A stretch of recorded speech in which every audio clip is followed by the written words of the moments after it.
Today we're going to show you how to rearm your Elite 120. The rearm kit used for rearming the Elite 120 will be the Rearm Kit A or MD5170. Contents include cap that's attached to a cylinder, hammer cap and handle, and rearming key. Deflating your flotation device. To deflate the PFD, reverse the oral inflator cap and insert it into the valve. The cap will not lock in the deflate position, so you must hold it in place. Gently squeeze the PFD until all air or gas has been expelled. To avoid damage, do not wring or twist the PFD. Put the oral inflator cap back in its stowed position on the oral inflator. If the status indicator is red, the mechanism has been fired or is incorrectly fitted and the inflator requires service. Rearming your flotation device. To rearm your flotation device, you will need a Mustang Survival rearm kit. The spent inflation parts will first be removed and replacement parts will be installed. Place the deflated PFD on a flat surface and fully the open cover. Using one hand, hold the CO2 cylinder through the fabric. Insert the metal key between the black locking ring and the labeled yellow cap. Turn the key counterclockwise, and then turn the black locking ring counterclockwise and lift off the inflator cap. Squeeze the sealing ring to elongate and remove the inflator body and cylinder through the sealing ring. Check the new inflator body indicator is green.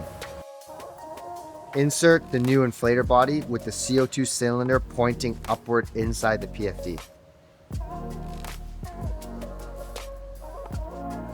Let the sealing ring rest on the adapter around the 4 lugs. Hold the CO2 cylinder through the fabric of the PFD. Position the replacement cap with the water inlet valve pointing to the right and press firmly onto the inflator body and sealing ring.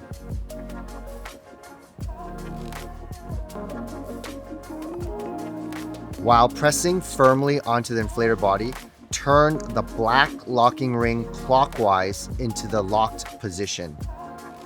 Pull on the cap to make sure it has locked into the inflator body. Check that the single point status indicator on the cap is green, that the pull to inflate lanyard is present, and that the locking ring is locked. Place the deflated PFD on a flat surface with the oral tube facing up. Fold the bottom corner of the lobe up towards the center of the bladder along fold line 1. Fold the outside edge in towards the center of the bladder along fold line 2. Fold the inside edge in towards the center of the bladder along fold line 3. Close the cover on the folded bladder lobe by running the zipper up to the burst point, then back down.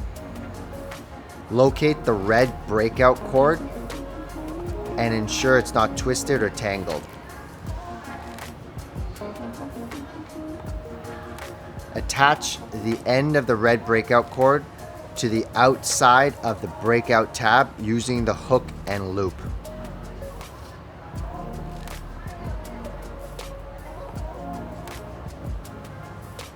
Point by tucking the breakout tab into the breakout garage using the hook and loop closure.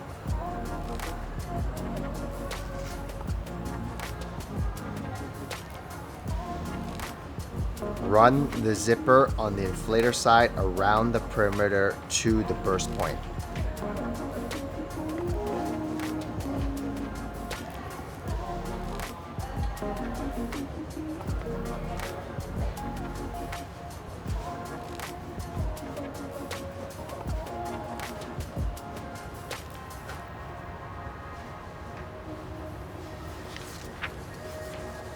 Fold the corners of the bladder inward along fold line 4 and fold line 5.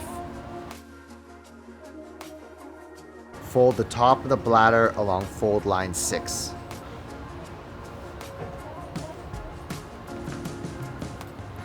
Fold the bladder up along fold line 7 so that the bladder is covering the attachment point. Run the zipper from the burst point to the midpoint of the back neck to secure the folded bladder. Fold the outside edge of the lobe inflator side towards the center of the bladder along fold line 8. Fold the inside edge of the lobe in towards the center of the bladder along fold line 9.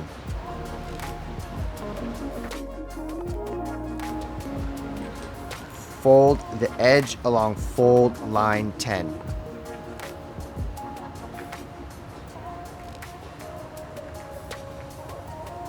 Fold the edge along fold line 11. Thread the manual inflation handle through the stitch buttonhole on the side of the cover.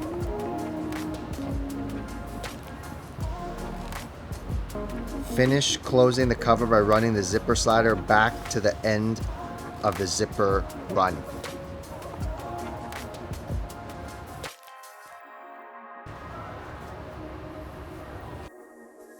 Stow the zippers into the zipper garage.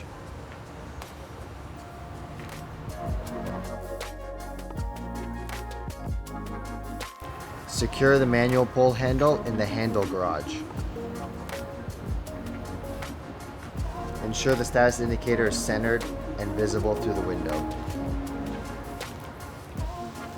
Ensure the red breakout cord is perpendicular to the zipper.